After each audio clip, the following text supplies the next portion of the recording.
Good afternoon, this is Mr. Precella, and today we're going to be looking at logarithms. We're going to define logarithms, and by the end of class you're going to be able to expand and condense logarithms in one step while other people are using a lot of other steps. But we're going to do this expanding and condensing just in one step. Now, the last time we defined an exponential function as one where the variable x is in the exponent. Y equals, or f of x equals b to the x. That's an exponential function. And these bases, b, will assume they're always a positive number, but not the number 1. The reason we assume it's not 1 is 1 to any power is always going to be what? 1 to any power will always be 1. So right now let's define what we mean by a logarithm. Okay? Definition. Log. I'm going to write a subscript. Okay? It's a little b.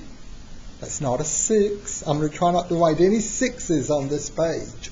Only b's. If it looks like a 6, it's a lowercase b. Base. Log base b, that's a subscript, of x equals y means b to the y power is equal to x. B to the y equals x. A logarithm is just a fancy way of expressing an exponent. Keep that in mind. It's just a fancy way of expressing an exponent. What exponent do you put on the base to give you this thing here? This thing here that I'm pointing at is called the argument. The lowercase, the small letter there, that b, that's the base of the logarithm. Base. It's a subscript. X is called the argument, not that that's going to be... I usually just say the thing after the logarithm, but for the formal name of that thing, I remember there was another book that used to call it the parameter, but that was 30 years ago, so I suppose I think that terminology went out. Yeah, I think so. But if you look at this statement and this statement, over here, with the exponential function, the exponent is x. With a logarithm, the exponent is y. If you switch x and y, that gets you an inverse. And so, exponential functions and logarithms are inverses of each other. And that's going to be significant in a moment when I write some rules. But before I do that, I want us to just evaluate a logarithm just by thinking our way through it and thinking of the multiplication tables. Suppose we had log base 5 of 25. Think in terms of exponents. Here's the base.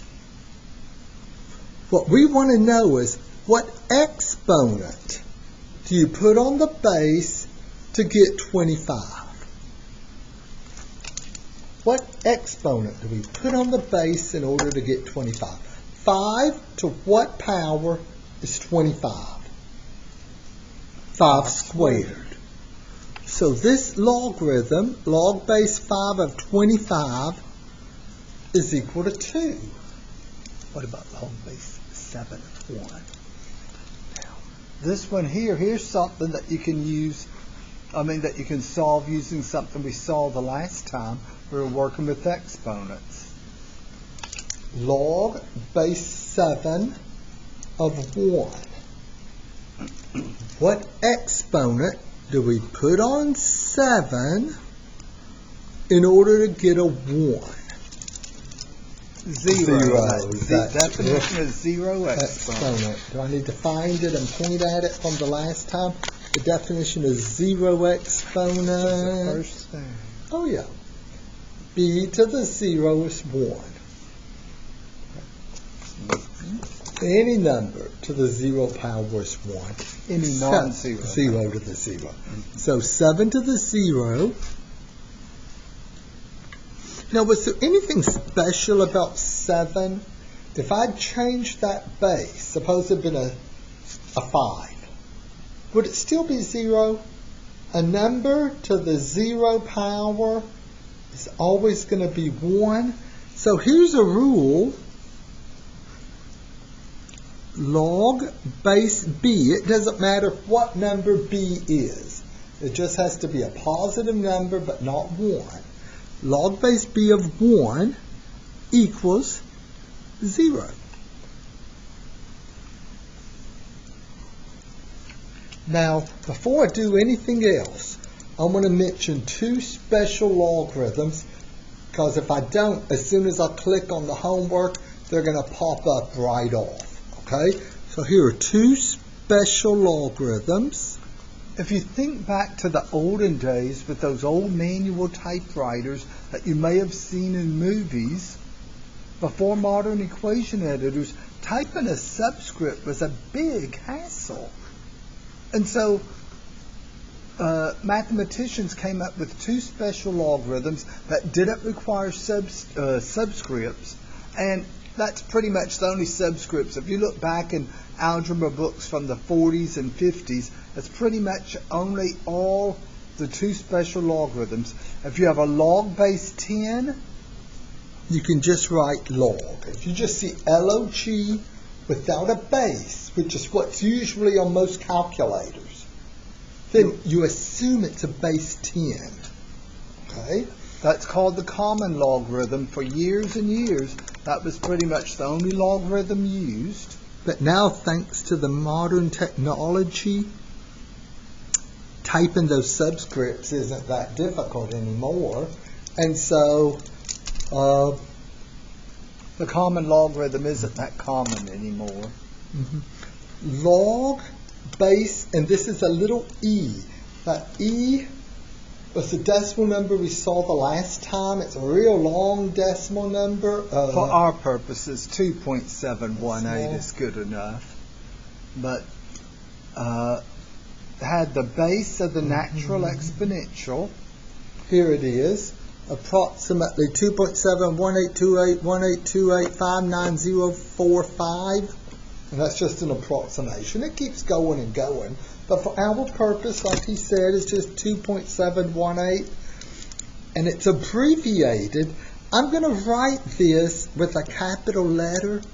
But when you're typing the stuff in, and that's one thing you're going to have to be doing, is typing this stuff in, don't use capital letters.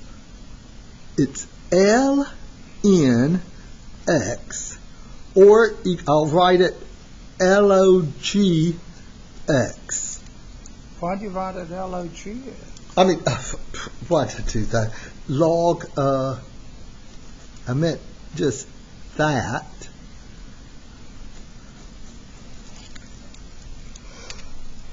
When you're typing this stuff in, sometimes students start thinking that this lowercase l is a capital I, and if you start typing in capital I instead of a lowercase l, it's going to look like you're typing in the right answer, but what's Pearson going to say? Wrong. Never use capitals in my lab. And logarithm, the word logarithm begins with an L, so every logarithm notation has to begin with an L. I use cursive when I'm writing that, so the LN. I know, but the problems won't use cursive on my line. It'll look like a capital I, or maybe a 1, but it's a lowercase l, not an I. You have no idea how many emails I get every semester from students that got problems wrong because they were typing capital I rather than lowercase l. Okay. Now remember, we said that exponentials and logarithmics are inverses. That means if they're performed consecutively in either order, they're going to cancel each other out. And so that's two important properties you'll need to remember. Exponential functions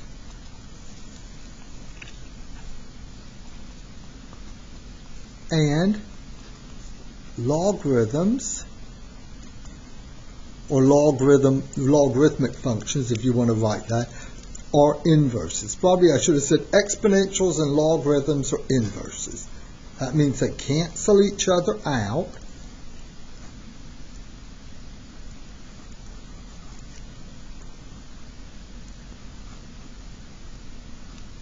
Don't write what that equals. Write equals. I think y'all can help us figure this one out. I'm claiming if you can't perform the logarithmic and the exponential to the base b in any direction, they're going to cancel out. B to what power is going to give us b to the x? Remember how we, like 5 squared is 25. What exponent do you put on this b to get this stuff right here? It should be obvious. B to the blank equals b to the x. How about if I just write it? Okay, just write it. B to the x equals b to the x. When you look at it like that, that's saying that if you have the same base here and here, all of this stuff cancels out. That's going to be important. And the order doesn't matter. If it were written like this, B, and now I'm writing small. Suppose, now this is an exponent up here, b to the log base b of x. Same number here and here, same basis. All of that cancels out, leaving you an x. And the reason we know that is from the definition. We know they're inverses because all we did here, the x became a y, the y became an x. That's our definition of inverse. The x's and y's are reversed. Now, before we do any more, talk anymore, let's start doing problem number Before one. we're time down. Let's start with problem number one. This is one of those assignments we go straight through all 20 problems. Well, y'all always. What the heck? How do you get that bigger? What the heck? Someone's been using this computer. Okay. Is that better? Can y'all see that? I could go bigger. There. Okay. There. It says, solve this logarithmic equation. Whenever you have something that says solve an equation, you ultimately want x equals a number. So we have x equals log base 5 of 1 over 25. You're going to have to remember the properties of exponents that we used in the last assignment. And remember I said at the end of class, you needed to have worked on that assignment before Monday. So you'll be ready for this assignment. Let's switch over. When you're solving an equation, your goal is to get x equals a number.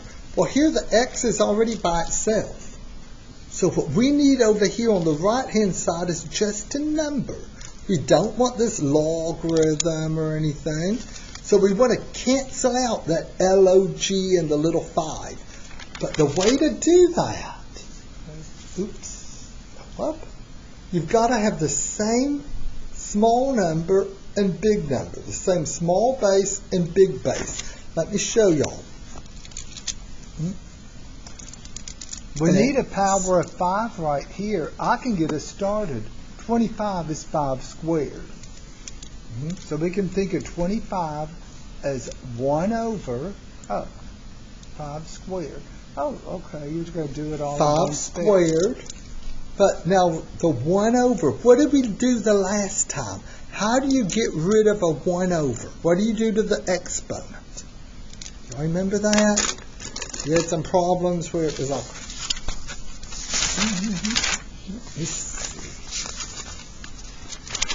There's the property right there. 1 over b to the n.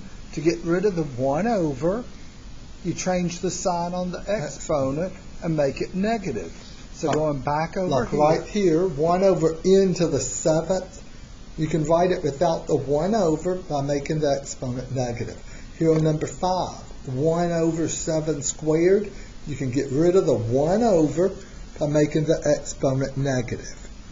See that red 1 over is the same thing as the red the same thing as the red negative.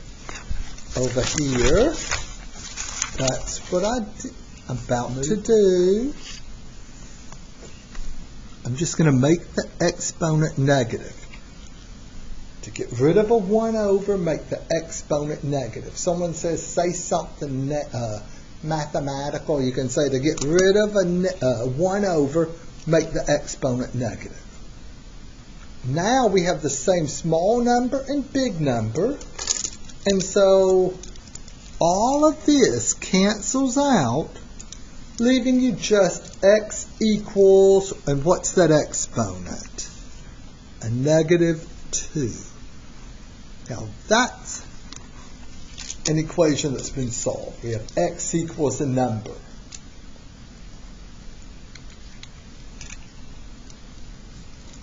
This common base stuff that we started doing the last time. Oh, look at this one. Problem number 2.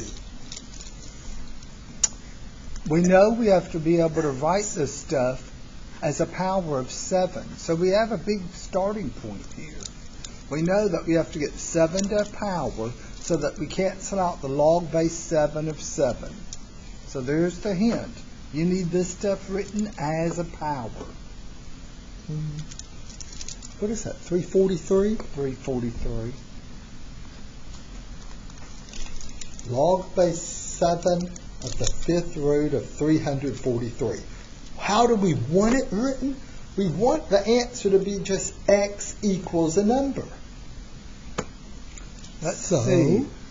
We know 7 squared is 49. What about 7 cubed? Let's just go up and see. Is that it? There it is. 343 is 7 cubed. Okay. So I'm rewriting 340. This is not my day. X equals log base 7. The 343, I'm writing as 7 to the 3rd. Because we've got to, in order to cancel out this logarithm, and we don't want that log there, we want a number. In order to cancel out that logarithm, we've got to write this with the same base. You need the same small number and big number, the same small base and big base. But wait a minute, we have that 5th root. Y'all remember when we defined fractional exponents last time? We said a 1/2 is a square root, a 1/3 cube root, and so forth. And then we went on to say, okay, so what if that top number in the fraction of the exponent, is it a 1? But that's the power. The bottom number is the root. 7 over what? No, 3 over. 3 over what? 5. The top number is the power. 7 cubed is 343. The bottom number is the root. So 5th root. Can I cancel out and just get x equal a number now? Yeah. We have the same number here and here. Cancel all of that. And we get x equals, it's the fraction, 3 over 5. 3 over 5 is what we'll type in.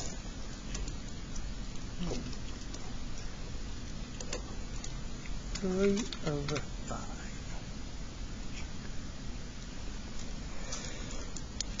Let's see, problem number 3. Ooh, number 3 looks sort of different from the others.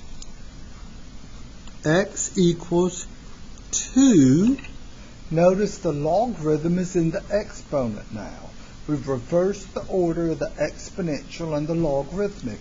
In the previous problems, the logarithmic function was written first and then the exponential expression.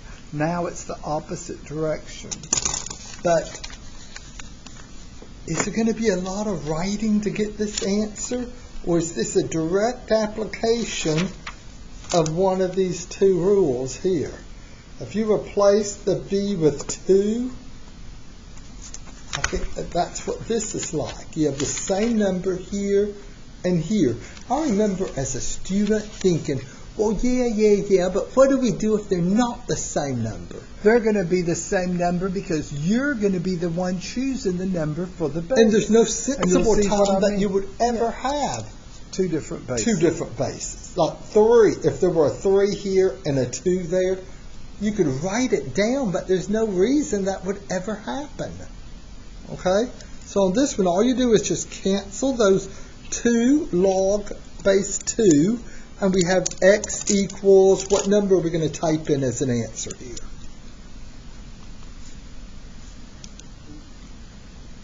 It's just going to be 5. X equals 5. What I'm doing is using those 2 rules that I stated. Oh, 15. You miscopied. Oh my gosh, I miscopied the problem. Oh, no. Okay, let me see. What should I do? Just stick a 1 there. Okay, wait. And then put the 1 It's a right 15. There. So I'm making my correction in red also, which probably isn't a good idea since I use red to cancel out all that stuff. But it's a 15, not a 5. There. So we just... Now, and a moment ago, I made the remark that you'll be choosing what number to write there. And so you would write the number that's equal to the base of the logarithm to cancel it out. Look at number 4. We need x equals by itself. This is the first time we've seen the variable. It's part of the argument. It's part of the logarithm. It's not by itself yet. Okay. But show this. Okay, looking at the previous problems, they've all been x equal. The problem says to solve the equation. To solve an equation means you've got to isolate that x, get the x by itself, and then have x equals a number. Well, wait a minute. Here, the x isn't by itself. So somehow, we need to get this x by itself. We need to get rid of this log base 3. What we're going to do is use, y'all remember the common base method? It said if b to the x equals b to the n, if the bases are equal, the powers have to be equal. We're going to go in opposite direction now. Everything that Tony has written there is about to become exponents. We're going to turn that black stuff he's written into exponents, and we're going to use, what base do you think we need to use to cancel out a log base 3? What big number do I need right here to cancel this log base 3 out? Just like right here, there was a 2 and a 2, and so they canceled out.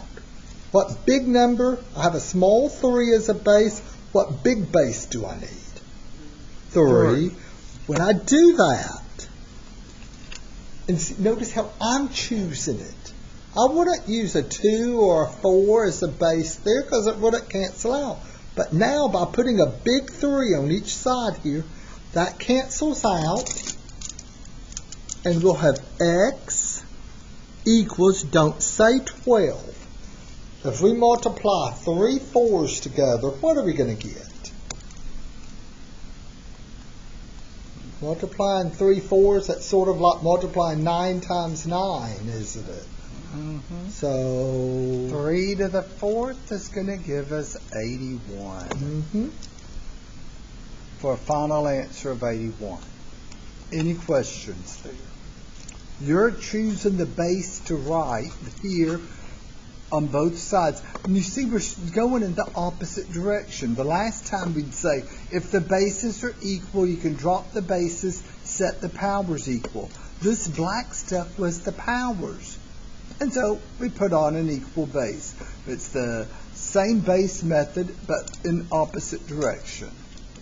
And we type in, what is it, an 81. Let's just do one more of that one. So you say similar? Uh-huh. Okay. Oh, that's no, okay. Well, no, it isn't a good one. Go ahead and... Wait. If you don't like your problem, just say, help me solve it, and then close it off. Wait, let's see. Is that the same one we just did? Okay, to help me solve it once more, and we're going to use whatever it says. Well, okay, you're stuck with it. Use a blue 3 and a red 3. I can make one up. Yeah, just make one up. Here's another one. Suppose it said solve the equation, and we had log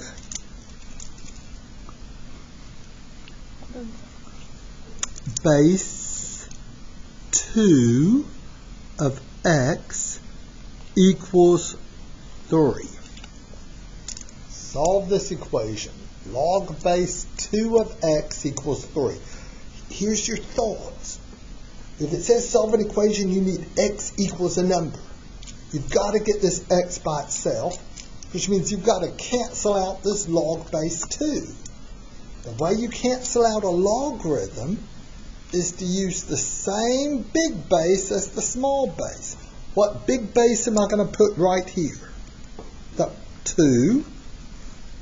And that means put a 2 there. So the black stuff is actually an exponent now. This 3 is an exponent. Here, all of that cancels, leaving just an x on the left. Don't say 6. What's 2 times 2 times 2? 8. Yeah, 2 cubed is 8. Can't type that one in. Okay. Now, we have some... Oh, wait a minute. Not ready for that. You're going to do some writing. Let's do a little bit of writing. There's 3 rules of logarithms that are so important they have a name. There's the product rule, the quotient rule, and the power rule. Here's the product rule. That's a R-U-L-E. I don't know why I'm having such a hard time writing today. Product means multiplication. Log base b of m times n. The arguments being multiplied, m times n. We can write that as a sum of 2 logarithms. What we're doing is called expanding a logarithm. If you want to take one logarithm and write it as 2, you can separate it at multiplication. Log base b of m times n is log base b of m plus log base b of n. That's called the product rule. The quotient rule. Quotient means division. Why do I keep having a problem spelling rule? Quotient means division. So instead of a red multiplication dot, I'm going to write a division bar or a fraction bar. Log base b of m over n, or m divided by n. Most people can guess this. The key to any IQ test is always about patterns when you get right down to it. If we can rewrite multiplication as addition, if you had to guess, what am I going to say we can do with division? Subtraction. That's log base b of m minus log base b of n. Okay. You know what? My red subtraction looks like my purple there to me. No, it doesn't? Oh, okay.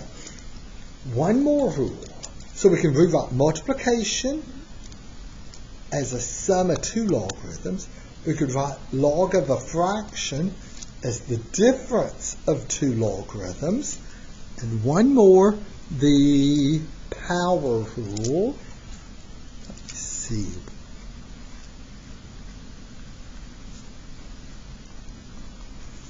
Log base b of m raised to the nth power. If you have an exponent at the end of a logarithm, you can carry that down in front of the letter L and write it as multiplication.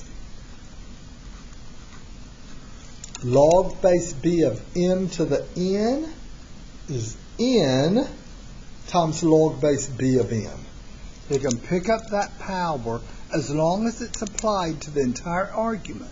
You can pick up that power and move it down as a coefficient. Now, with no intention of... Yeah, but I want you to see, show them that number 5 once again. It says, use the properties to rewrite this expression. Oh, I wanted them to see the possible answers, what they're going to look like. There's one more, so scan down so they can, oh well, happens. What we're about to do is, how do you take a messy logarithm and write it as a lot of different logarithms, smaller logarithms, okay? To expand a logarithm, put it back over here.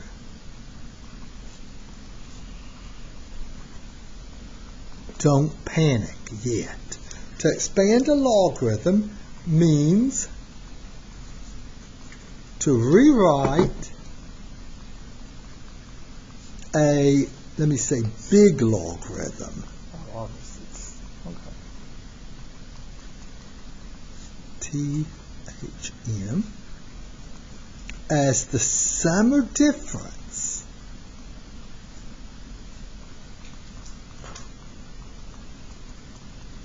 of smaller logarithms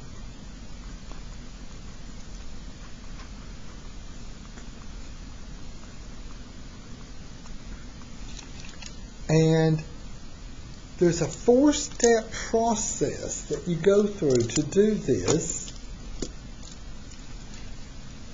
and I'm going to do one of them showing all 4 of these steps. And then after that, we're going to see if we can do it without showing all the steps. Okay? So, but you'll have to notice patterns in order to do this. 4-step process to expand logarithms. I think this is the last time I'm going to write out logarithms. I'm just going to start writing logs. Okay?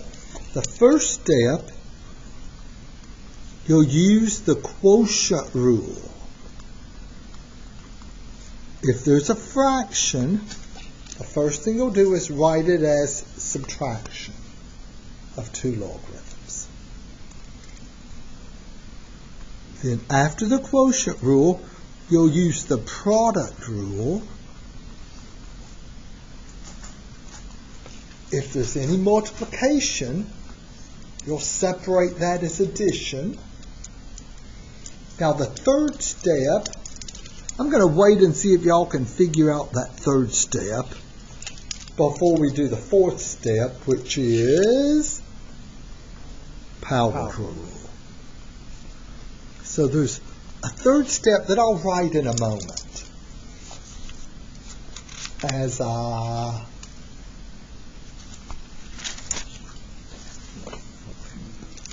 suppose it says expand this logarithm, or sometimes instead of saying expand, it'll say write as a sum or difference. I think that's how number 5 does it.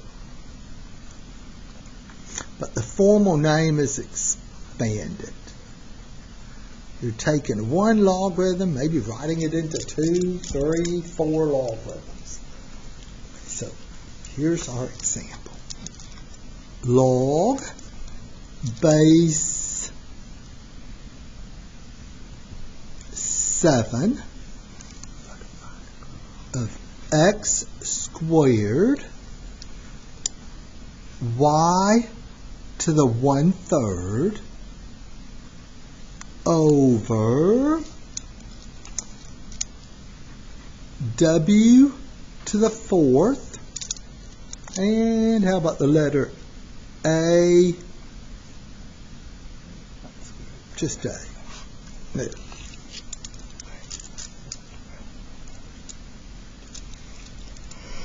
It says expand a logarithm. I'm going to show you all the steps, and this is, if you're help me solve it, no, if you're an example person, this is how they'll do it. They'll go through this 4-step process. First thing you do is rewrite the fraction as two logarithms using subtraction. Okay? You go log top minus log bottom.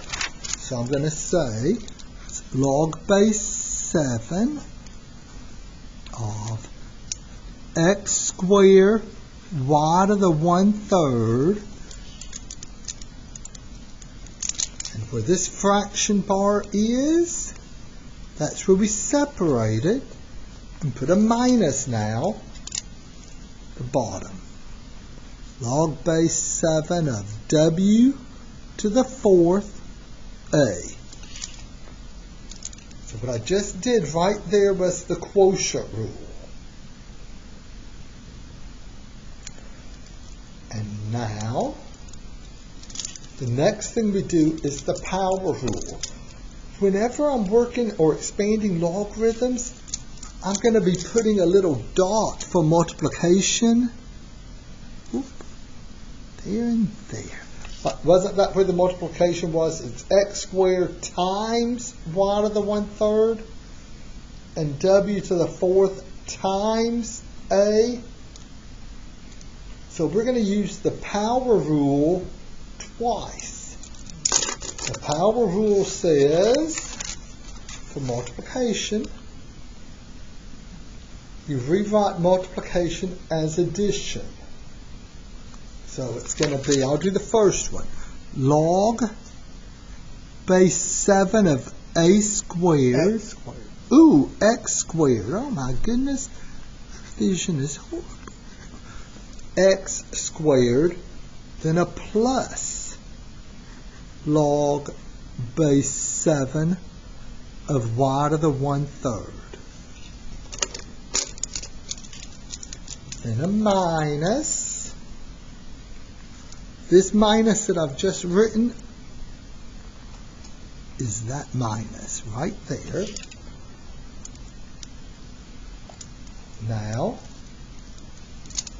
I'm going to do the same thing I just did with this logarithm, separating it at the multiplication. So it's going to be log base 7 of w to the 4th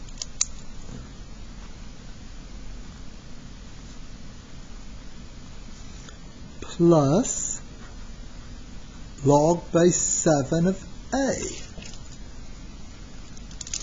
But what I've written isn't exactly right. Something's missing. This black minus sign was in front of all of that red stuff. And I've replaced all of that with this. But that minus applies to all of that. So I need to put all of that stuff in parentheses. What's that third step that I didn't write? What am I going to have to do now that I have this minus in front of these parentheses? We have to distribute the minus. We're going to have to go through and change the signs. Let me go ahead and write step 3. Distribute the minus.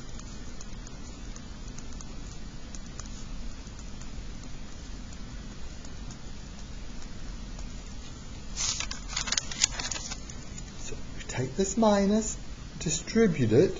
So we have log base 7 of x squared plus log base 7 of y to the 1/3. And now it's going to be minus log base 7 of w to the 4th and a minus log base 7 of a. We use the quotient rule. We use the product rule. We distributed the minus. There's only one step left. There's one more property we can apply. The power rule that lets us pick up the exponent on the argument and move it down as a coefficient. There's only 3 of them that have exponents. There's not an exponent on the last one. Okay, fine. But with the power rule, the exponent at the end goes in front of the letter L. So it's 2 log base 7 of x plus, take the exponent, put it in front of the letter L, log base 7 of y. And just to make sure we're keeping this all straight, there's the minus. I just carried it down. And what am I going to write? Take the exponent, put it in front of the letter L, and now this last term here doesn't have a minus on, an exponent on it, so I'll just write that down. And my brother likes to circle so much there. What we've just done is taken a big logarithm and rewritten it as sums and differences of smaller logarithms. Okay? Sometimes students call that, or books will say that that's simplifying the logarithm. You might look at that and think, well, wait, how the heck is that simplified? I went from writing log once to 4 times. I mean, you're having to type that in every time. It gets a little annoying. So I don't like to say simplify. I like expand and condense. So the question is now, this is the only time I'm showing all 4 of those steps. You need to be able to go from right here immediately to the final answer. Yes. So you need to start noticing some patterns. The first thing, some of these things had that. I don't see a sign in front of that 2, so it's positive, and then 2 of them were negative. Now, how did we come up with 4 logarithms? Look at the argument. How many distinct factors are in this argument? X squared times y, that's 2 on top. How many are there on the bottom? 2 again, w times a. So you need 4 logarithms because there are a total of 4 factors. What determined the signs? The first 2 were positive coefficients. The last 2 had minuses. Well, why did they have a minus and the others not have a minus? Where were those last 2 located? On the bottom, okay, they're located at the bottom. If they're located at the bottom, you have a minus sitting right in front. That's going to have to be distributed over. So everything from the bottom will have a minus in front of it. What determines the coefficients? We have a coefficient of 2, 1/3, 4. Well, wait, here there wasn't a number. Why? What are these numbers here? The exponents. Here's what we'll do to go from here to here. I'll say the phrase, you separate logarithms at multiplication and division. So when I'm going from here to here without showing those steps, I'll put a red dot there and there. That's the multiplication. And there's the division. So this separates into 1, 2, 3, 4 logarithms. The stuff on the bottom has minuses in front of it. The stuff on top has pluses. The exponents go in front of the letter L. Let's do this one here. Oh, no. I'm going to just make up one first that doesn't have all those those square roots. Suppose we have log base, I'll just say base B. Here's the thing we're going to set up. Let's see. A to the 5th. Yeah. C to the 1/2. All over the number 4 x cubed y to the 2/3. We're about to expand this with showing no steps. We're coming straight to the final answer. How many distinct factors do we have on top? 2, A times C. Now be careful. Every time I say times, that means it's a different factor. We have 4 times x cubed times y to the 2/3. How many distinct factors are on the bottom? 3. That 4 is a distinct factor. So we're going to need a total of 5 separate logarithms. 1, 2, 3, 4, 5. So we're expanding this one logarithm into 5 logarithms. The exponent goes in front of the letter L. So I'm going to just start writing out the answer. I'll write the exponent in front of the letter L. Then I write the logarithm, log base B of A. Now I'll move on over to C. That's on top. So we're going to have a plus or a minus. Plus, because it's on top. Write the exponent in front of the letter L.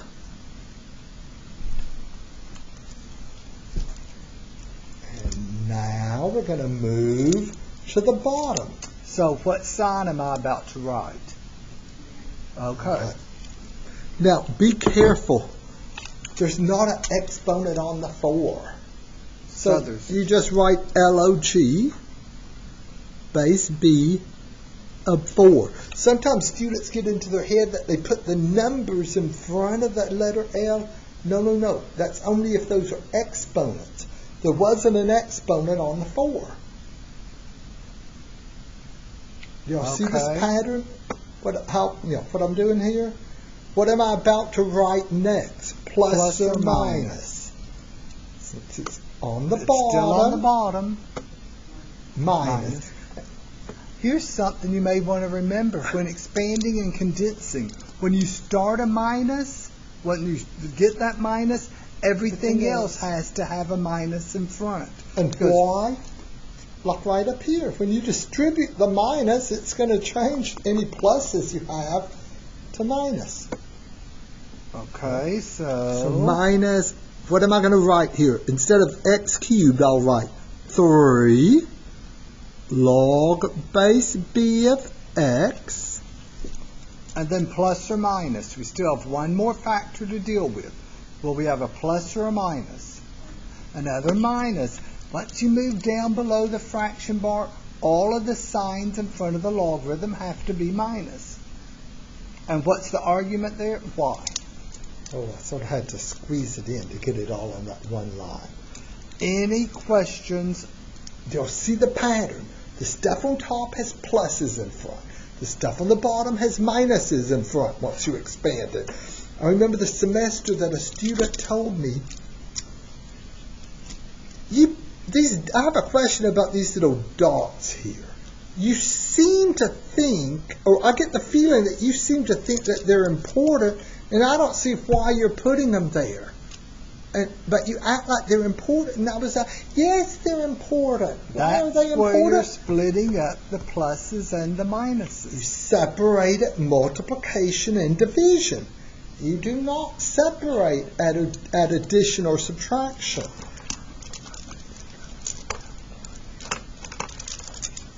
Oh, okay. But, hold on. Yeah, well, I don't remember, so what I was going to say. Okay, let's start. Do y'all think y'all have a hang of this? Well, we'll do another one. Let's do number 5. Now we're going to start doing the homework. So don't panic when you see it. Number 5 looks a little different from the ones we've done because there's these square roots here. I told y'all the last time that you're going to have to add this to your bag of tricks. Whenever you see a radical connected with a logarithm, you have to write it using an exponent. And so you're going to have to, there are 3 radicals, we're going to have to write them all as exponents. Let me write this problem down first, and it's a messy one. Oh, log base 7. Why is this showing number 4 as being wrong? Because you regenerated it? Right, 27. Yeah. I didn't save my best attempt, I guess. Log base 7 of... I've wondered almost everything they've done away with almost all of the multiple choice and just use where you just type in the answers. Yes, you're going to have to be typing this stuff in. But I think on this one, the reason that they keep it as multiple choice is because it's sort of hard to tell. Is this 7 an exponent or is it a 7th root? When you look here at the first radical is clearly a square root. There's no index. Look at this. That 7 is sitting right above the hook. So that's saying a 7th root. But down here, this radical, is that 5 right above the hook? No, that's a square root. And this is just a w to the 5th. So, okay, that's a square root of x. This is a 7th root of y. That 5 is not on the hook.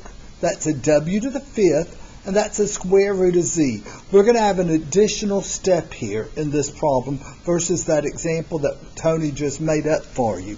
The first thing I'm going to do, and I said this the last time in connection with exponentials. When you run into a radical, write it using an exponent. That's what you're going to have to do here. So we have log base 7. The square root of x. That's the same thing as x to what power? What fraction is a square root? 1/2, okay. Now this is a 7th root of y. So that's a y to the, what power? 1/7, I agree. This is a w to the 5th. The 5 is on the w. Show them the screen, the MyLab screen once more so they make sure they can tell the difference. Notice how that 5 is set away from that little radical there. Oh, no. That 5 is not right over the hook on the radical. That 7 is right there on that hook. That's how I knew that's a 7th root. This is just a w to the 5th and a z to the 1/2. Yes. How many separate logarithms am I going to need in this expansion? How many distinct factors do I have on top? 2. How many distinct factors do I have on bottom? 2. I have an x times y and a w times z. That means I'm going to need 4 distinct logarithms. Here goes. I'll write my log base 7. Do I have a coefficient in front? I have that 1/2, okay. That becomes the exponent. In front of the letter L. And then the argument is just x. Well, I have a plus or a minus now. Plus because we're still on top. Will I have a coefficient in this next expression? And if so, what is it? The 1/7 becomes the coefficient, log base 7, and the argument, y, I agree. And then we're moving to the bottom now. Moving to the bottom means we're going to have what sign? Okay. So, will I have a coefficient on this next logarithm? If so, what is it? The 5. That exponent, log base 7 of w. Okay, plus or minus. We still have this z to the 1/2 to deal with. I'll have another minus. Once you go down to the denominator, you never go back up, so it has to stay a minus. Coefficient, 1/2 log base 7 of z.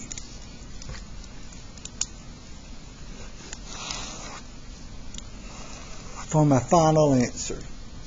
And if you view an example, they'll go through each step, breaking it down, showing the work, which I do not believe is a good addition. I remember years ago when my brother told me, you know what I tried today?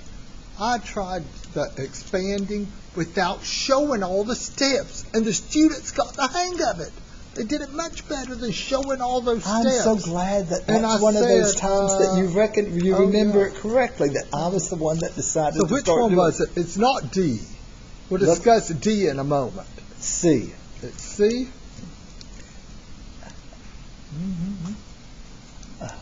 Okay. Oh, we have these instructor tips. Wait, because people... Before you do that, maybe you should just go ahead and go back to that do not simplify. Log base b of m plus or minus n. I think I'll just make a note here. We can separate products and quotients, but you cannot separate a sum or difference. If your argument has a plus or minus in it, it's going to have to keep that plus or minus. Log base b of m plus or minus n cannot be simplified. Or cannot be separated. Okay, separated. You separate at multiplication and division, not at addition or subtraction. We'll eventually see some where instead of it saying times, it'll be plus. And you'll be stuck with that plus. If your argument starts off with a plus or minus in the original problem, you will have that same plus or minus in your final answer. So, number 6. Okay, number 6. Okay. Never type capital letters or hit the space key. If you're typing it incorrectly, each log will automatically bold. Logarithms always begin with a lowercase el, not a capital E-Y-E. And I actually used a lowercase l and a capital I, and they look the same to me. Okay? But, okay. Number 6. Now this is a problem that really, there's not any, you just write it down and write out the answer.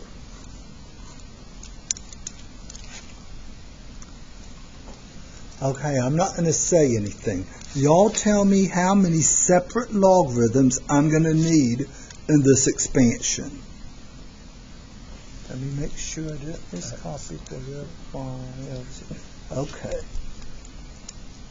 How many distinct logarithms will I need in this answer? How many distinct factors? First of all, on top, how many distinct factors do I have? 2, and on the bottom. So that means 2 plus 1, we need 3 logarithms. So how many minus signs are you going to have in your answer? Only one. There's only one factor on the bottom. That factor is going to have to be preceded by a minus sign on the logarithm. Here goes. I'm writing the log base b. Do I have a coefficient on the first logarithm? Yes, it's the coefficient, that power 2, x. Plus or minus? Plus, because we're still on top. Will I have a coefficient? Here's my log base b. Will I have a coefficient on this logarithm? No, because there's no exponent on the y. Plus or minus? Minus. We're going down to the bottom. Will I have a coefficient here? 7 log base b of z. and we're going to have to type this stuff in.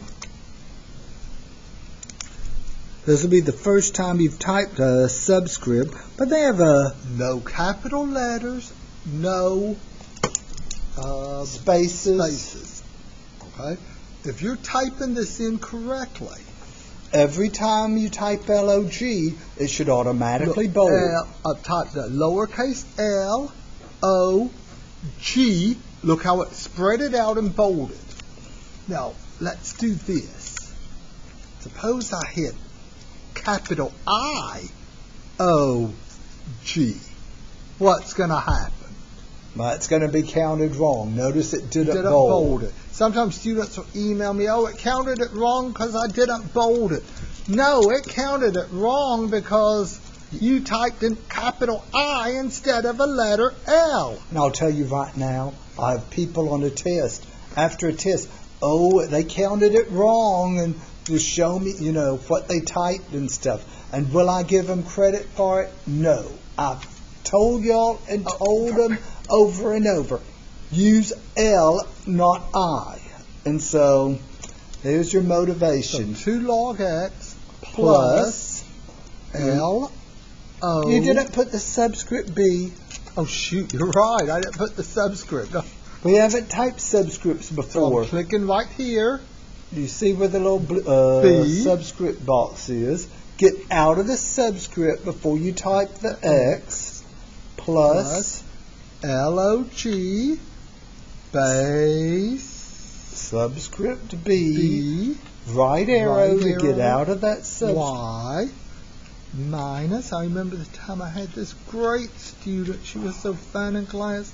She was like, oh gosh, it takes longer to type the problem than to type the answer than to get the answer. To which one I say, well, yeah, yeah, that's right.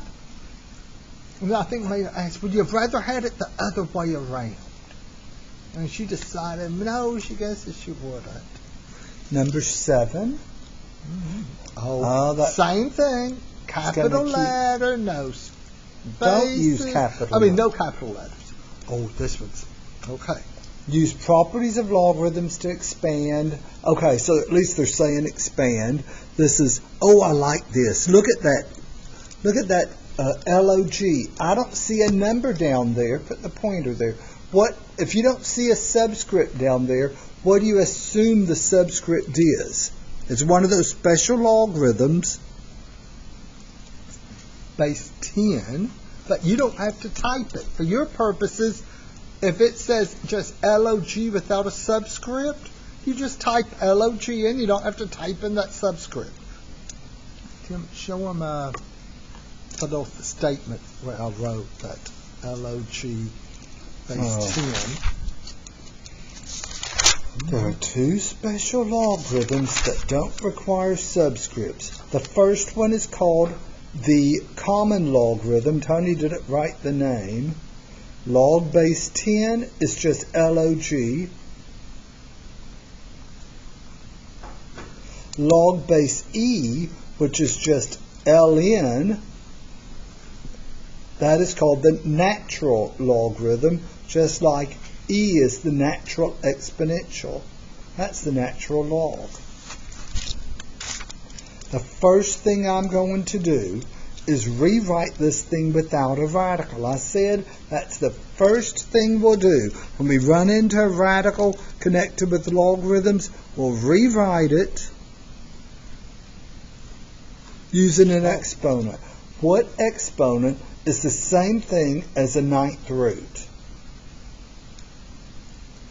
1 over 9. And then 1 over 9 applies to both of those. So I'm going to go ahead and add a separate third step here. Log of a to the 1/9 all over b to the 1/9. That's a 9. The 1/9 is being applied to both a and b.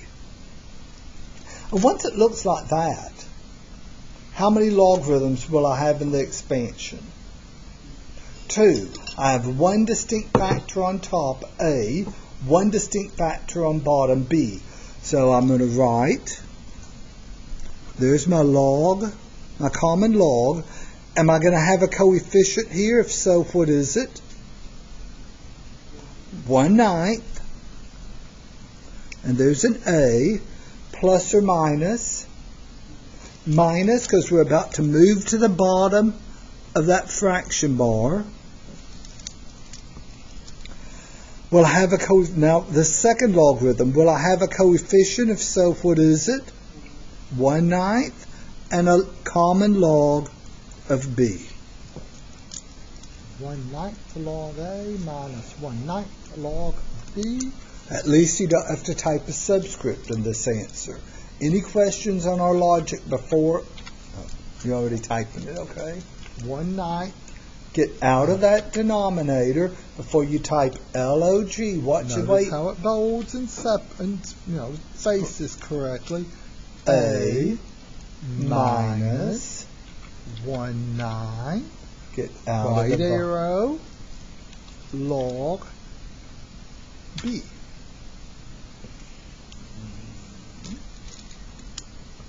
This is called expanding the logarithm. Any questions there? Okay, I'm tired of all these. Okay, number 8.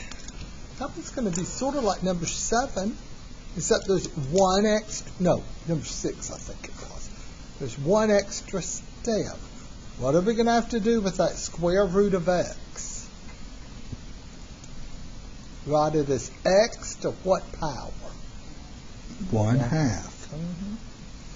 And now that base is a lowercase f.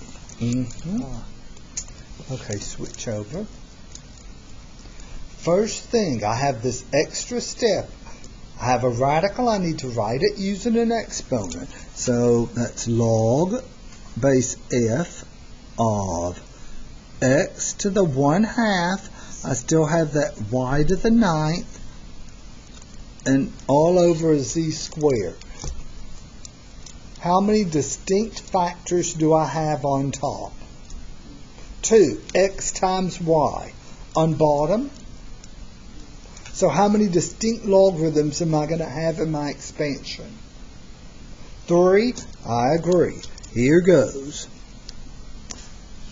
First, I have log base f. Do I have a coefficient in front of it? 1/2. Argument here. X plus or minus, plus because we're still on top. Do I have a coefficient? If so, what is it? 9 log base f argument y plus or minus? Minus because we're moving down to the bottom. Do I have a coefficient? If so, what is it? 2 log base f of z.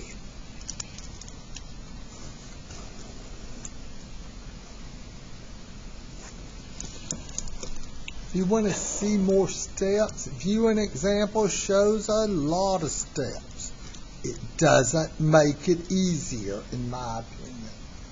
Oh, wait, no, I gotta come right here. Okay, so it's 1/2, right arrow, log base. Do any of y'all use the keystrokes instead of the hot button? Like for exponent, it's shift up arrow. For a subscript, it's shift down arrow.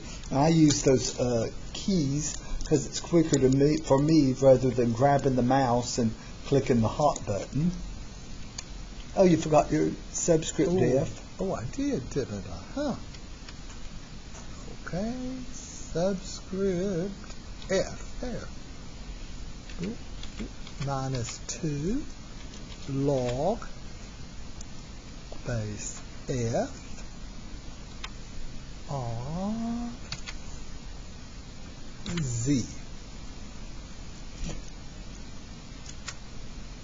Any questions there? Y'all getting the pattern? Are y'all getting the hang of this, seeing the pattern? Because in a moment, they're going to start giving us the expanded form, and what do you think we're going to have to do? Isn't that what we always do in math? We do something one way, and then we go in reverse. Look at number 6. Could you go backwards, given this answer, come up with that? Well, if it's a minus, that means the argument goes in the bottom. If it has a positive coefficient, that means the argument goes on top. Those are the sort of observations you should be making. Number 9.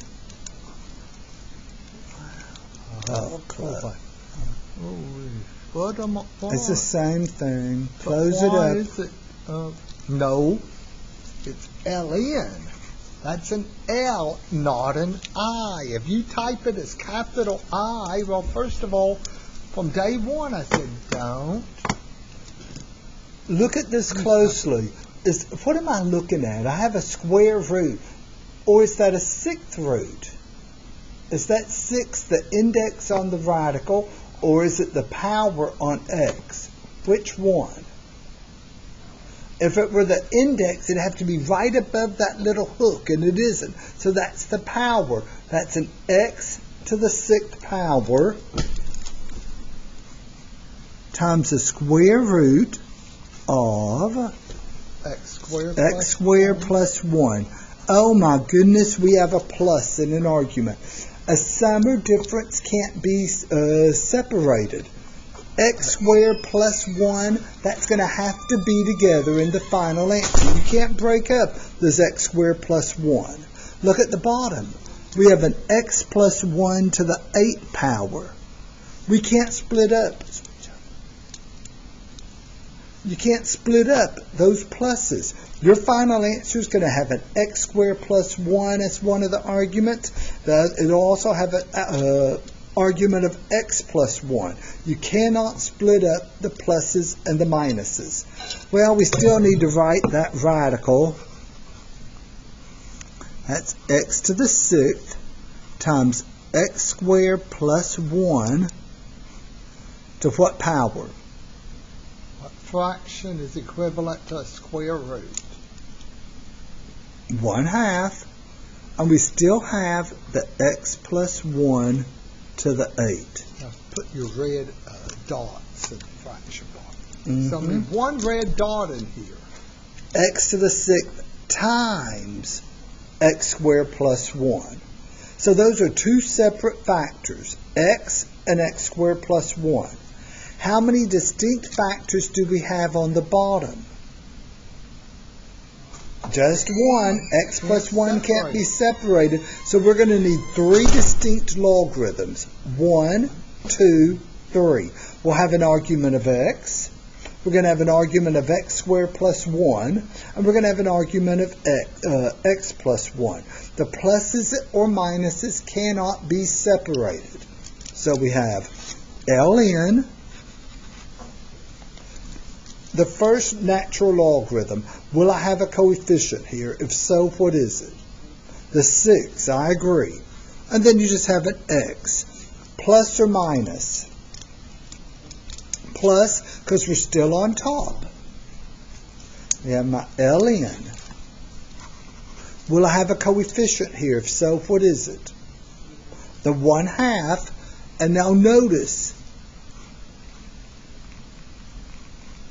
I must enclose that x squared plus 1 in parentheses. If your argument has a plus or a minus, you need to enclose that plus or minus in parentheses. If you don't use parentheses, if you just wrote 1/2 ln x squared plus 1, my lab will count it wrong because they're assuming that you think the argument is just x squared, and then you're sticking on a 1 to that quantity there.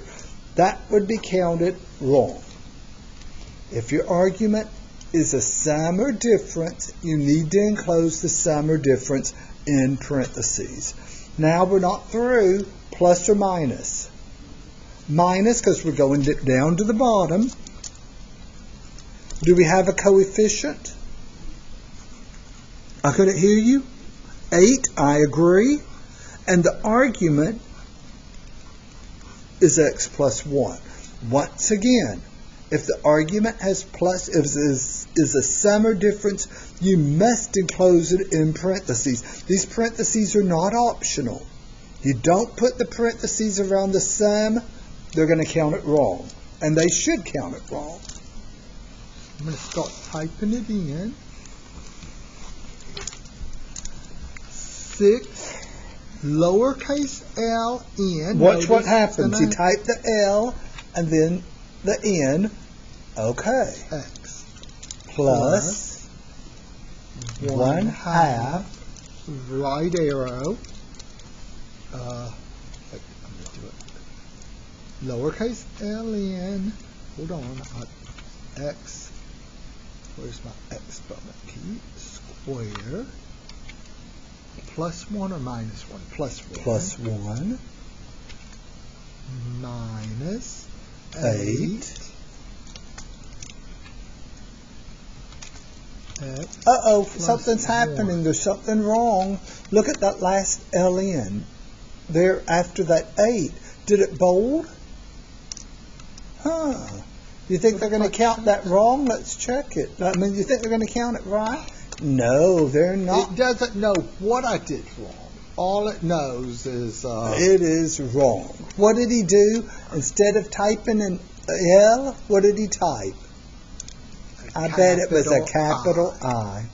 Let me come over here and delete the capital I and type a lowercase l and look at what it does. It bolded immediately. There's nothing you do to bold the letters. I get so many emails every semester. How do I bold it? How do I bold it? You don't bold. I'll tell you how you bold it, by typing it in correctly. With the letter lowercase l. Never type a capital letter.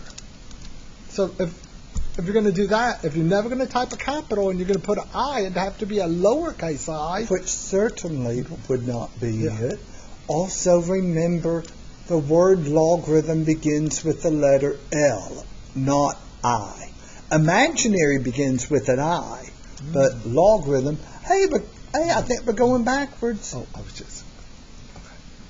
Number 10, we're now going to begin what's called condensing. Switch over. Okay. We're just going in reverse. If the phrase condense logarithms, that means you have multiple logarithms and you want to write them as a single logarithms. I'll say you're going to write multiple logarithms, I guess I should have said several logarithms, as a single logarithm. Sometimes they'll say write as a single logarithm, other times they'll just say condense. I like the word condense, yeah. So let's look at number 10. Log base A to 4 minus log base A to 3. Before today, I don't know what you would have done, but you might have subtracted the 4 minus 3 and gotten a 1, but you know that's wrong. Okay. How would you go in reverse for what we were doing? What I do is I ask myself, when I'm going in reverse, the first thing I ask myself, here's my log base 8. Do I need a fraction bar? Am I going to need a fraction bar here? Right here. What do y'all think? Like on this way, how do you know that there's a fraction? It's that minus sign there. Do I need a fraction bar in my argument here? Yes, because of that minus right there says we're going to need a fraction bar. There are no coefficients in front of the logarithms, so will I need will I have any exponents? No. So the 4 is on top. What have I got on bottom? So log base A to 4 minus log base A to 3 is equal to log base A to 4/3. Now, if they told you to expand this logarithm, that would be your answer. Type in log base 8. I guess if you're thinking, wow, it seems like you're not doing anything. You're just writing the answer. Oh, yeah, there's plenty of times when, show steps. This is not one of them. You've got For to years, make I these had observations. the student show the steps. You've got to observe the patterns so you can get through these expanding and condensing problems quickly. Here's another good condensing one. Write it as a single logarithm. 9 log base 6 of z minus log base 6 of z plus 5.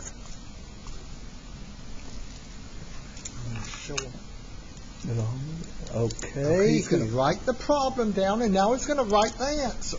Here's my log base 6. Do I need a fraction bar? Yes, because of that red minus right there says we need a fraction bar. Am I going to have any exponents in my answer? Yes. What am I going to have on top? Z to the 9th. I agree. And the bottom?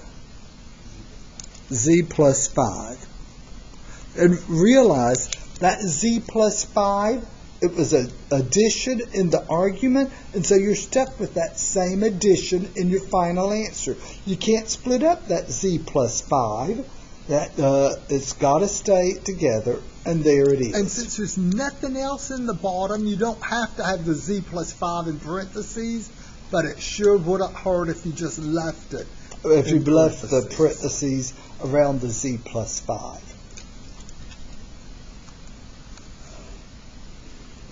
Any questions there? Hopefully I'll see the pattern. So we type our log, L-O-G, and notice how it bolded, subscript 6, and I would use the fraction hot button to make sure that I put everything where I want it to be. On top I have a Z to the 9th. Exponent 9. And on the bottom I have the Z plus 5. I'm going to write it in parentheses. It certainly would be fine. Mm-hmm.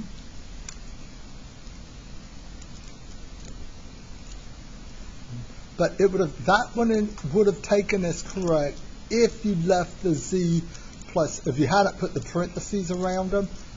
But one good strategy when doing these is if it's plus or minus, always enclose it in parentheses. Especially if it's already in parentheses. If it's leave it in parentheses.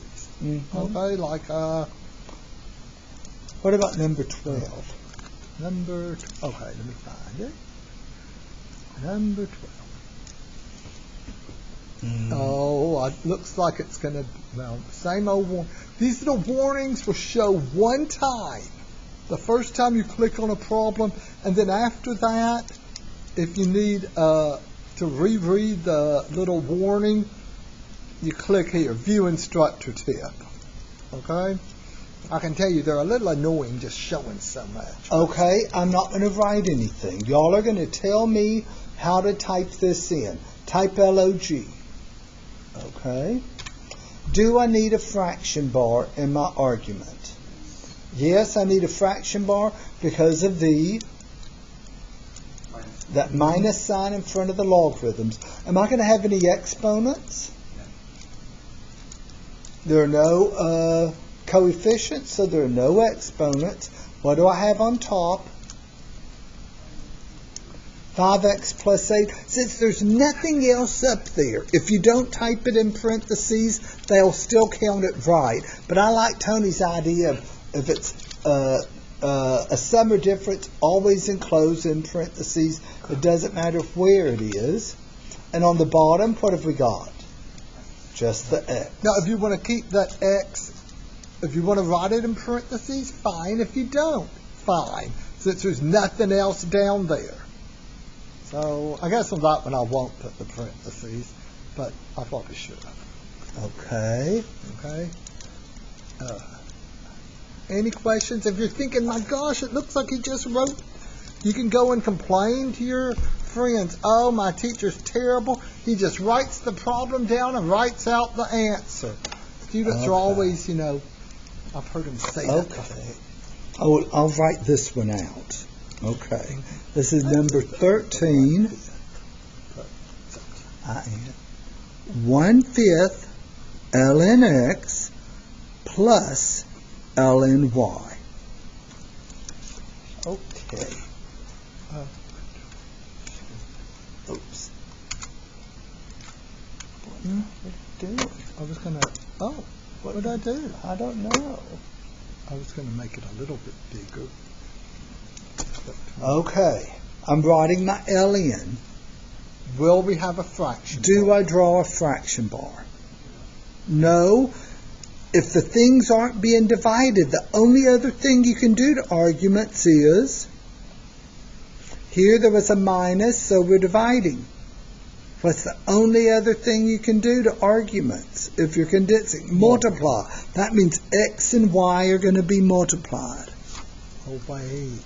Where's that 1/5? What am I going to do with that 1/5? That's a 1/5 power on the x. Maybe I better write it out a little bigger. ln x to the 1/5 times y. Notice there's no addition or subtraction in the argument, so we don't need parentheses. It's just x times y, and the 1/5 is the power on the x. Now, if you wanted to put parentheses around them, that's fine. It would count it all right if you put the argument in parentheses. So I type a ln. Oops. ln. What did I do wrong? I bet that's an I. No, I gotta put a lowercase l in. Then an x to the 1/5. X to the 1/5. You know what, I would like it if that fraction, they wrote it horizontally. Yeah. And then what if I do that? Y'all think it's going to count it right or wrong? And y'all see what I did? Wrong. You're going to have to Okay. delete that. Right arrow. I'm still in the exponent. Another right arrow. Y. Okay.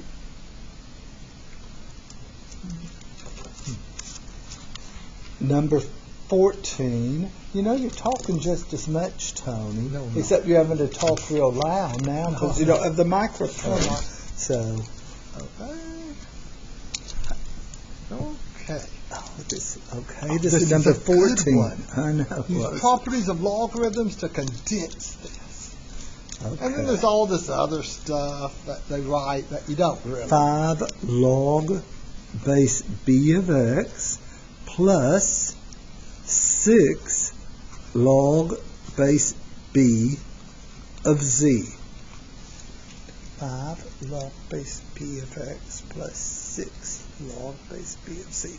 Okay, so I'm going to write, we're condensing these things, so I'll write my log base b. Do I need a fraction bar? No, so I'm not dividing. If I'm not dividing the arguments, the only other thing I can do is multiply them. So I'm going to multiply the x times z. Where's the 5 going to go?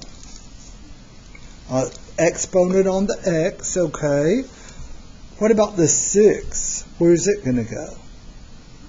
On the z as an exponent. That's log base b of x to the 5th, z to the 6th. If you go to the Math Learning Center or Student Success Center for tutoring, you can show your tutors. You do this in one step. You don't write out half a page of work to get this, okay? But if you wanted to, you can always go to the view an example and do that. So log log subscript b, get out of the subscript, x to the 5th, z to the 6th. Here, get out of the exponent, z raised to the 6th.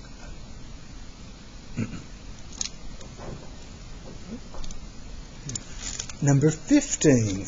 Call out if you have any questions. Y'all caught up? If you're sitting there thinking it looks like he's just writing the problem down and writing out the answer, yeah. Okay. This is what a friend of ours refers to as, there's two types of work. There's the manual work where you're physically doing something, and then the work up here. And this is some of the work up here.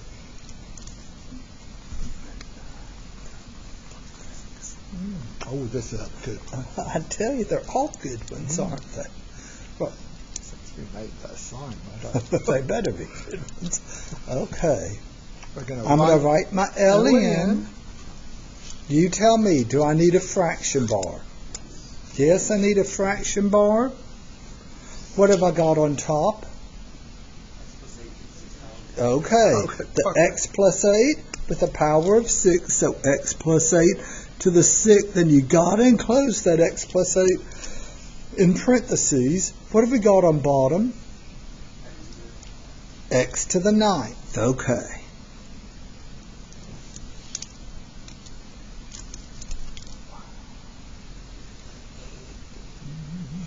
Any questions there? So I type the L in. It looks like a capital I, but it's not. I put my fraction bar, parentheses, x plus 8, close parentheses, raised to the 6th, and on the bottom I put a x to the 9th.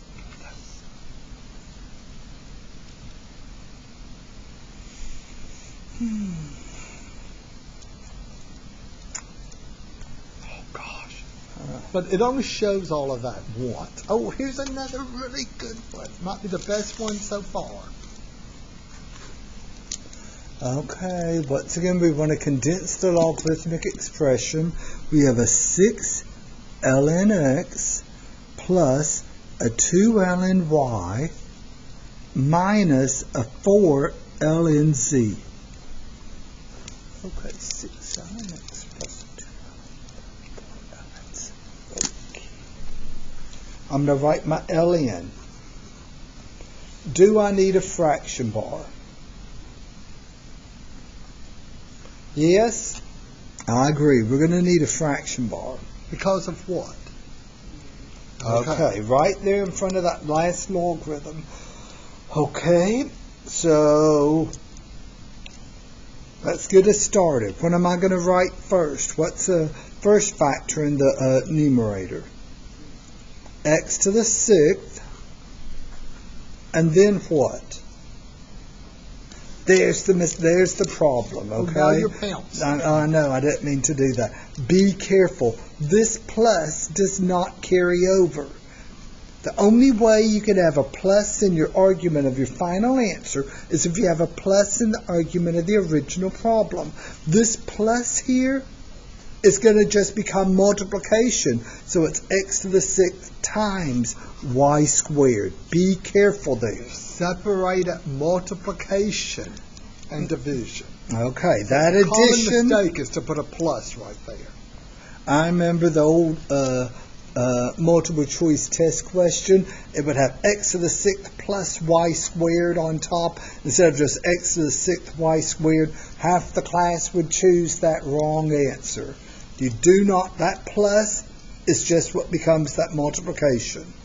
What have we got on bottom? Z to the 4th. Good. So be careful. Notice, none of the arguments had a plus or a minus in the original problem, so there can't be a plus or minus in the argument of the final answer.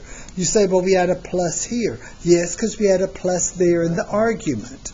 The argument is what goes after the logarithm. This one here, we had a plus in the argument of the final answer because we had a plus in the argument of the original problem. If you don't have a plus in the original problem, then you can't have a plus in the final answer. Look at this one.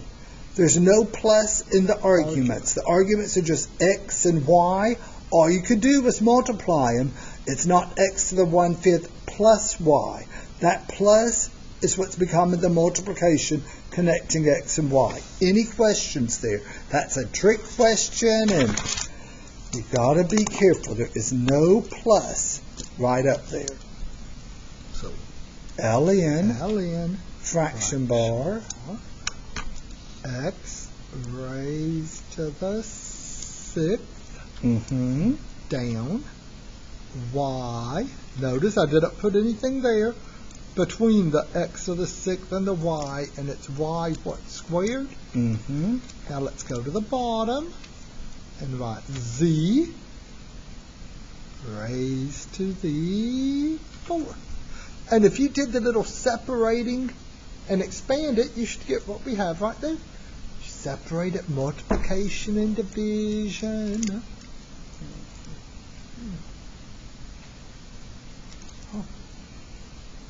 Okay. If I haven't insulted your intelligence this semester yet, which I think I probably have, I'm about to do so. If I haven't already done it, I'm doing it now. How do we... Oh, there's that. Okay. We're using a calculator. Okay, so we're through expanding and condensing. And be sure to bring your calculator with you on Wednesday, because we'll use it quite a bit on Wednesday, okay? Find your log key. This is log base 10. It's a common logarithm. It's what most calculators have. Most calculators have the log base 10 and the ln key. Some of the really advanced ones will hide the log key and just have an ln key. But this one's not really advanced. It has both. So I hit log 72. Notice how it opened a parenthesis when we pressed that log key. You need to start closing the parentheses. Make it a habit. If they open a parenthesis, once you type the number in, you close it, or else you're going to be getting very wrong answers come Wednesday. I think on problem 18 you might get Yeah, the you wrong probably answer. will too, because It says, okay, so use a calculator to find the common log. Oh, are you going to write that down, Tim? I have a reason for doing this. Okay. So we punched it in, and how do they want us to round this answer? 4 decimal places.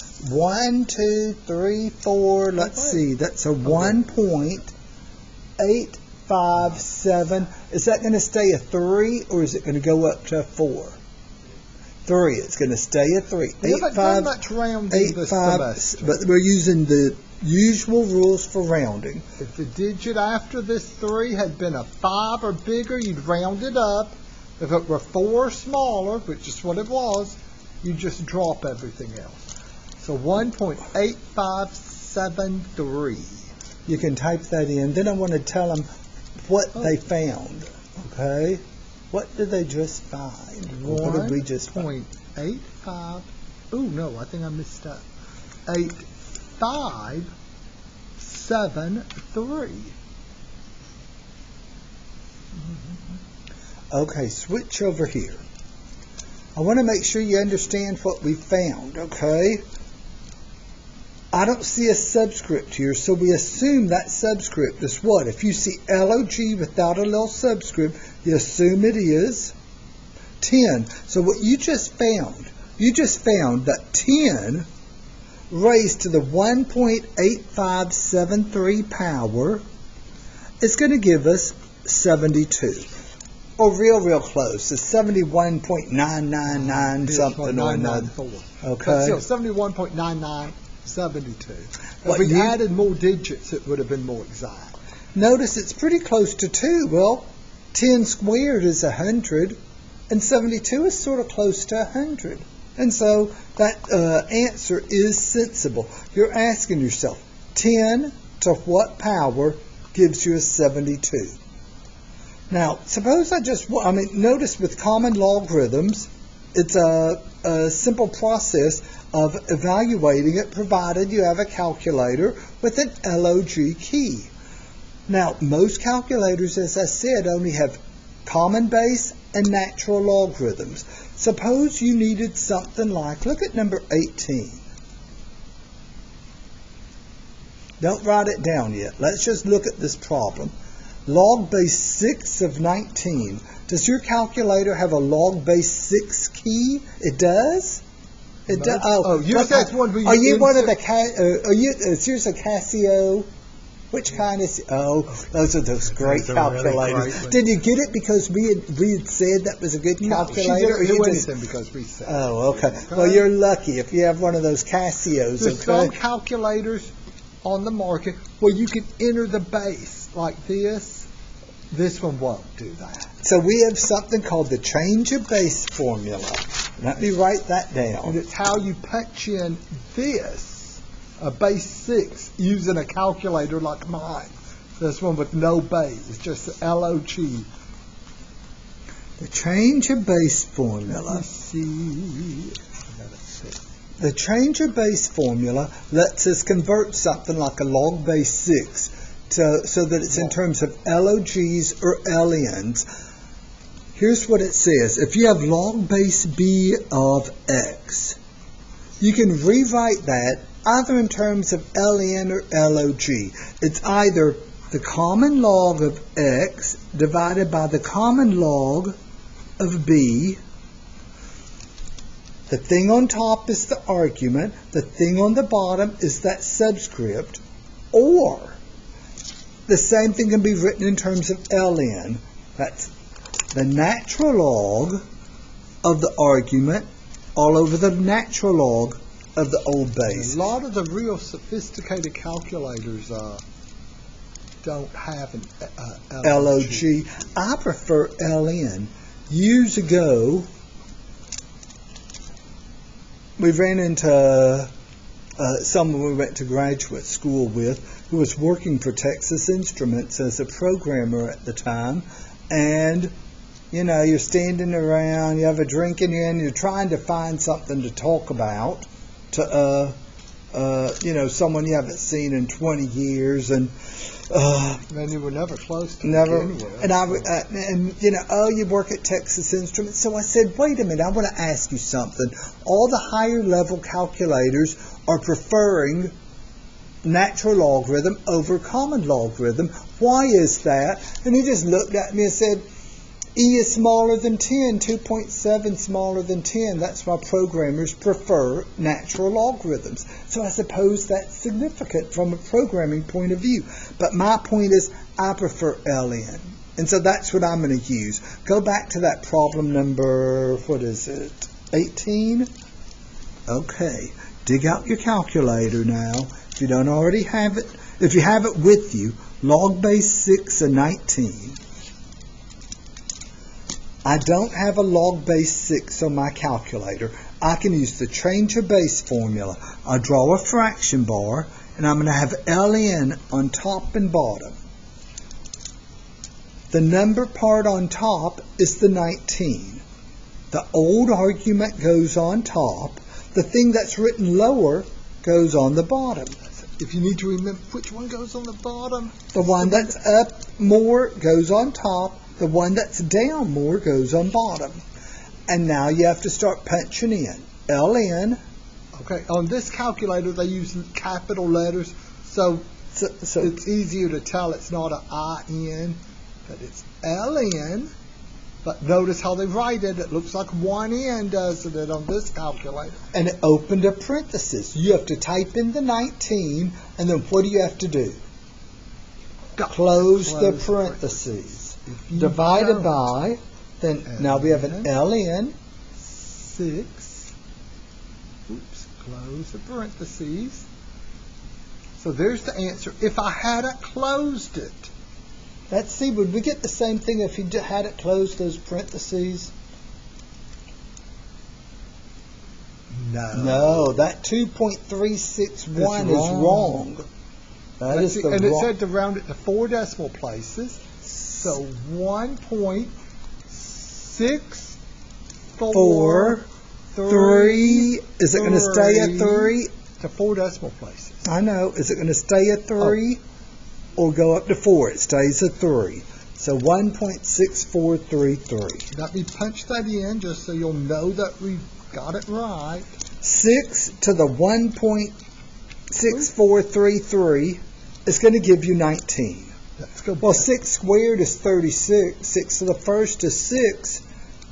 That 19 is between 6 and 36. So that's a sensible sounding answer. Raised to the 1.6433. Now, if I'd use more digits, it'd be more exact. But it better give us something real close to 19. 18.999. It's hard to get much closer to 19 than that. Okay? Now, if you have a calculator that has the log base B key, then you don't have to worry about this change of base formula then. But what about number 19? I think there's another one. I've got a change of base. Where's my... Oh, wait. Okay. Log base 4 of 0.03. My calculator only has LOG and LN, so I'm going to use the change of base formula. I'll draw my fraction bar.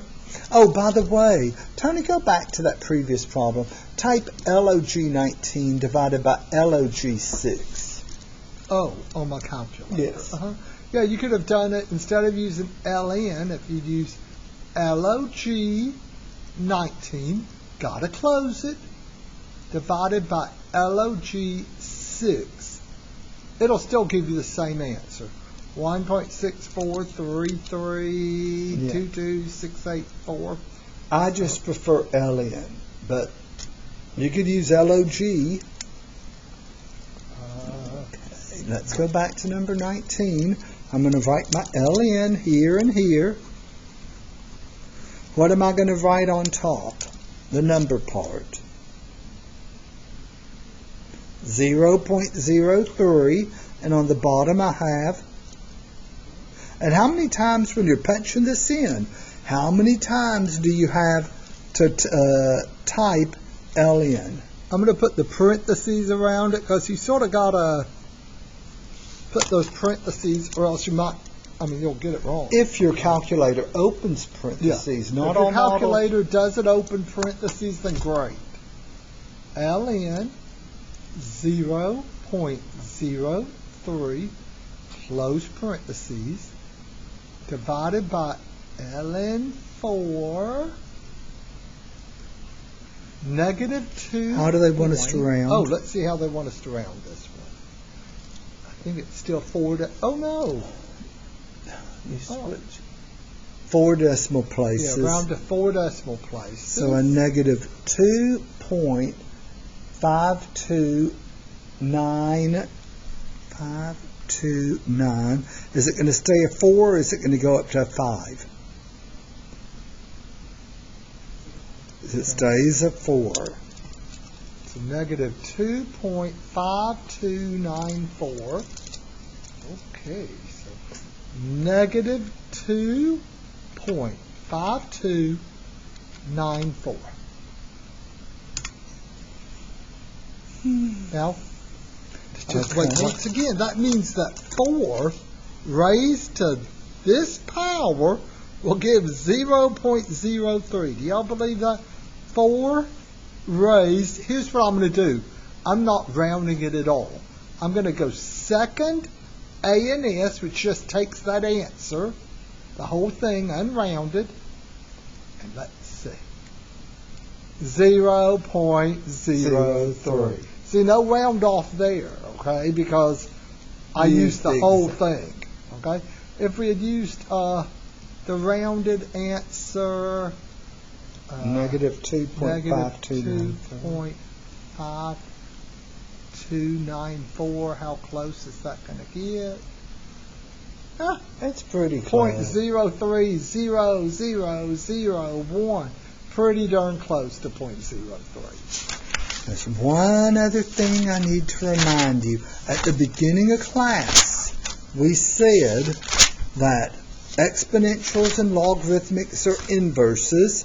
They're variables. Let me close this. And get rid of that calculator. We outdated it. Okay. Okay. We said that they're inverses, and so we'd said that log base b of b to the x, if the logarithmic and the exponential to the base b are performed consecutively in either order, they cancel each other out. What I want to do is I want to restate this in terms of e's and ln's. Instead of log base e, how do we denote log base e? ln e to the x. If e and ln are side by side, they cancel each other out. Because they're inverse functions. ln is log base e, so ln e to the x reduces to x. And if we go in the opposite direction, where's that other one again? B to the log base b, b to the log base b, suppose the b is e. Then e to the ln x reduces to x. I'll put a semicolon to separate those two. E and ln are side by side with nothing between them. If the natural exponential and the natural logarithmic are performed consecutively in either order, they cancel each other out. And that'll be significant on Wednesday. And it's significant for problem 20. That's why we have number 20, though, because it's going to be significant on Wednesday. So I'll give you the talking to about lowercase. Okay. F of x equals ln x. So f of x is the natural log of x. There are three parts here, a, b, c. We want to find f of e to the fourth, f of e to the ln 3,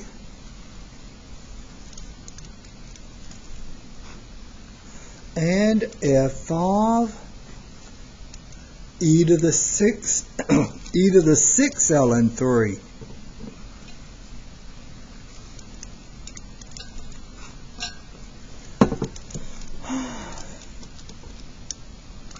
Okay. You want us to do all three of them, and then we'll type them. This is a function notation problem. Plug in. This says, go to your function f, everywhere you see a variable, replace it with the e to the fourth. So in place of that variable, we're going to have an e to the fourth.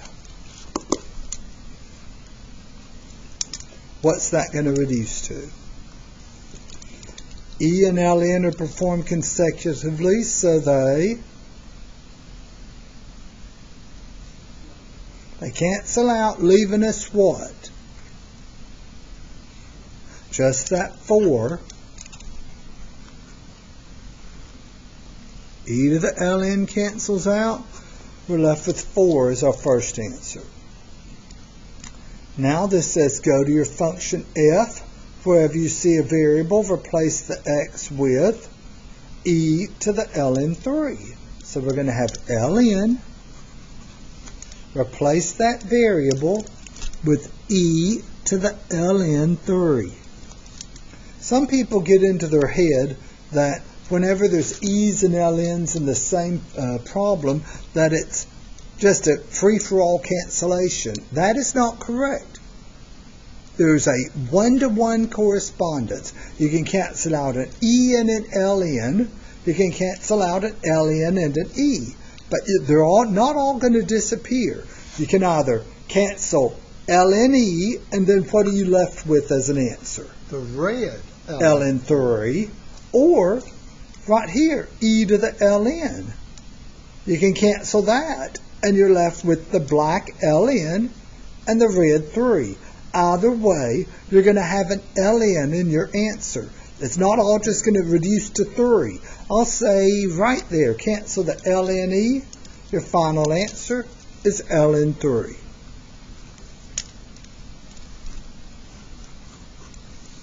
It is a one-to-one correspondence. You can either cancel ln e, leaving you with an ln 3, or you can cancel e to the ln, leaving you still with an ln 3. Any questions? You can't cancel both of the ln's and the e. You can't just get a 3. And finally, f of e to the This is sixth the ln last 3. problem, so it has to be the hardest. ln, we're going to replace the x with e to the 6 ln 3. This isn't like the other problem. There's only one place where there are consecutive functions. There's only one place we can cancel. We can cancel this ln e. We can't cancel the red e with the red ln because are they consecutive? Something's sitting between them. What's sitting between those two? The 6, they're not consecutive. The only place you can cancel right there, and it'll leave you with the 6 ln 3. Now, one thing you could do, you could use the power rule and move the 6 up as an exponent, so you have ln 3 to the 6th. But why do you want to get such a big number? Just leave it as 6 times ln 3. So the answers were 4,